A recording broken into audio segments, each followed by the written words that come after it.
All right, today we're going to be talking about governments. Kind of what a very basic definition or overview of what a government is, what a government does for you, and a couple of different types of government.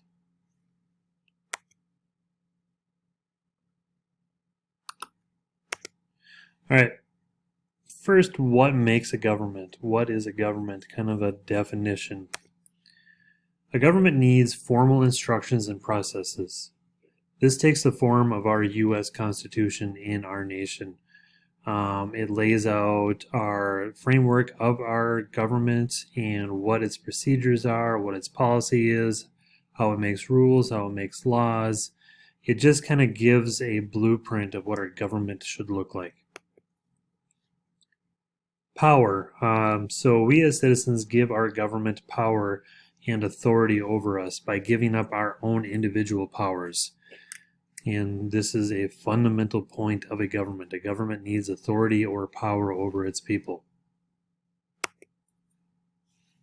Policy. Policy is laws, rules, even if they're unwritten, and goals that a government has that helps rule over its people and shape its future. Of course, without people, there would be no government. If there's nobody to govern, there's no reason for a government. And people are a citizenry like you and me, or it is also its elected and non-elected officials that govern over us. All right, so we also need to talk about a government rules over. A government is in charge of what is called a state. And I'm not talking about Minnesota, Wisconsin, North Dakota, South Dakota, Iowa. I'm talking about a state as defined in international political terms or international political concept, the world. So we're talking about Germany, France, England, Portugal, Brazil, Canada, Mexico, the United States of America. These are state as defined in international politics. So a state has clear political power and defined border. A state has population, its citizens, its citizenry, its people.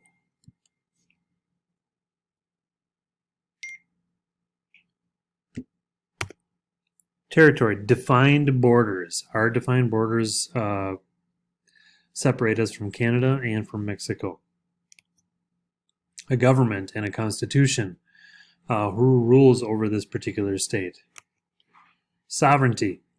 Now, sovereignty is what defines the United States of America as a state versus Minnesota. Sovereignty is stated as separate from everything else, or makes its own rules, makes its own policies, and dictates relationship with other nation states. Minnesota doesn't have that sovereignty.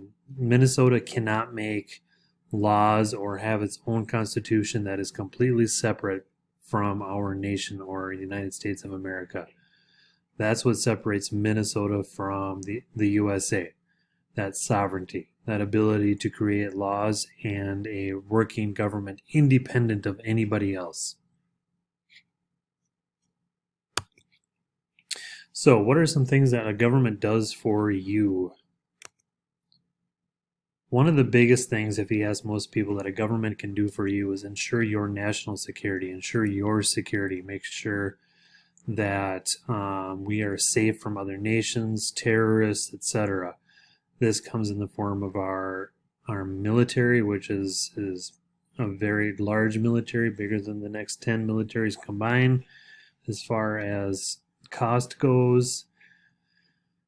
National Guard, Coast Guard is even part of our national security, CIA. All these things ensure that you are secure from other threats. Our government maintains social order. They do this through the creation of laws and rules and the enforcement of those laws and rules with the police, state patrol, the FBI, any other law enforcement created by your government. They resolve conflict internationally and nationally within our nation, between states, and also between other nations such as Canada, Mexico, England, France. Provide services. This is another big deal as far as what our government does for you. Services such as roads, parks, bridges, transportation, all these services that you take for granted, even your school. One more thing that our government does for us that it's a very controversial issue is provide for the public good. Our government makes decisions that will benefit the greater good or the majority of people, even if they are unpopular. The Civil Rights Amendment is one of these. It provided for a greater good, even though it did frustrate some people. Social Security, Medicare, food stamps, unemployment, anything that our government does to provide for the public good and make a decision that does benefit the good but might harm others is the benefit of our government. All right, let's talk about a few theories of rule or rulers. So, a theory is an idea on a construct of how a nation rules its people. What types of governments are there? Now, there are three main theories of rule, and there are actually quite a few theories, but they can be kind of boiled down into three main theories of rule. One of them is divine right.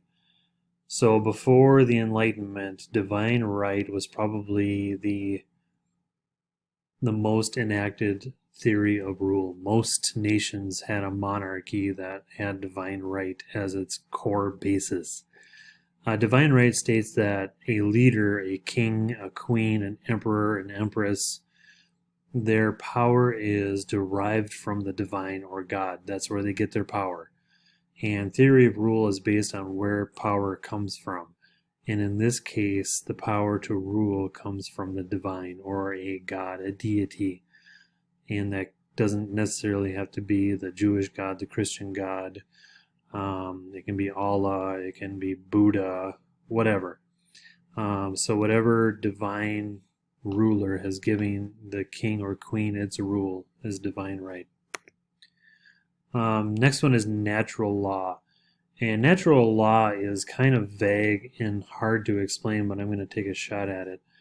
Natural law states that everybody should be living and thriving under what they would call laws of nature. Anything that feels natural or is natural is good to go. And any government who makes a law or a rule that goes against natural law, that law can be ignored. I would say probably a famous example of this is China's one-child policy. For a long time, China had to combat overpopulation. They had a one-child policy. Each family could have one child, and if you have any more than that, you are penalized through taxes and fines and fees and possible imprisonment. Divine or natural law, states that ruler went against natural law and you should be able to ignore that law. Of course, in China you couldn't at the time, but natural law states that you should be following laws that coincide with nature, and any law that goes against nature should be ignored. All right, social contract theory. You see we the people next to it there. That is our Constitution. And the United States, I would say, lives under what is called social contract theory. Social contract theory states that we, as the citizens of the United States, have a contract with our leaders. Our part of that contract is we give up some of our rights in order to give them power. And through that power, they use that power to give us the needs that we have, that we talked about earlier. And if our government does not do what they are there to do, that we can remove them from that power. So social contract theory is two-sided. You have the citizens on one side and the government on the other side. The citizens need to do what they do, and the government needs to do what they do. If the citizens don't follow the contract theory, they may be imprisoned, they may be fined, and those are the laws that they need to follow. And if our government doesn't do what they're supposed to do, we have the right to remove them from power.